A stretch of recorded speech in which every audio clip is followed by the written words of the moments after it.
C'est mon expérience, en fait, au sein des entreprises d'économie sociale, à la fois comme employée, mais aussi comme bénévole, qui m'a poussée à vouloir devenir professeur-chercheur à l'École des sciences de la gestion de l'UQAM.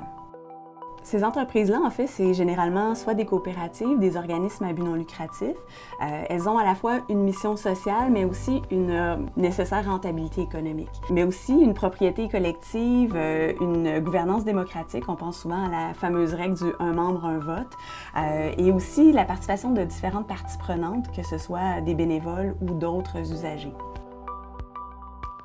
Tout ça, ça suscite en fait des paradoxes, des tensions paradoxales. Bien sûr, on pense automatiquement à la tension entre justement cette mission sociale puis la nécessaire rentabilité économique, mais on peut aussi se demander dans un contexte de gouvernance démocratique comment est-ce qu'on fait pour nourrir la démocratie dans des organisations qui opèrent sur un marché qui parfois leur demande de prendre des décisions, de faire des adaptations rapides, alors que consulter, participer, ça peut prendre du temps.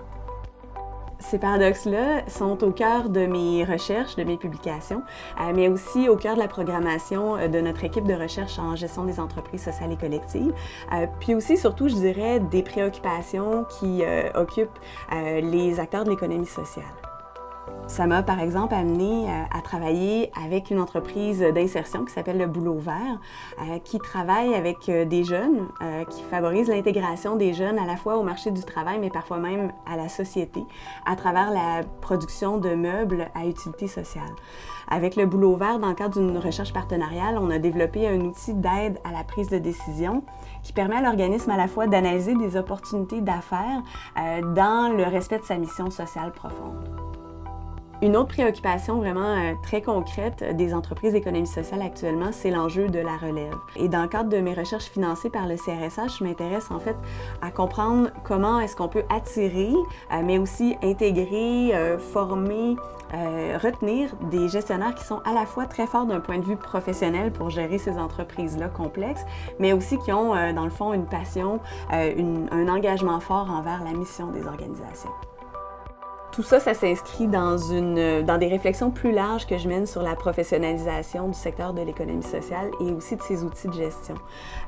Souvent, on a tendance à importer des outils de gestion d'entreprises capitalistes qui ne sont pas nécessairement arrimés, je dirais, à la réalité des organisations de l'économie sociale. Est-ce qu'on est capable finalement de développer nos propres outils, d'adapter, de transformer des outils de gestion? Par mes travaux, en fait, ce que j'espère ultimement, c'est d'outiller les entreprises d'économie sociale pour réussir justement à capter toute leur complexité, leurs paradoxes, mais aussi leur contribution à la société.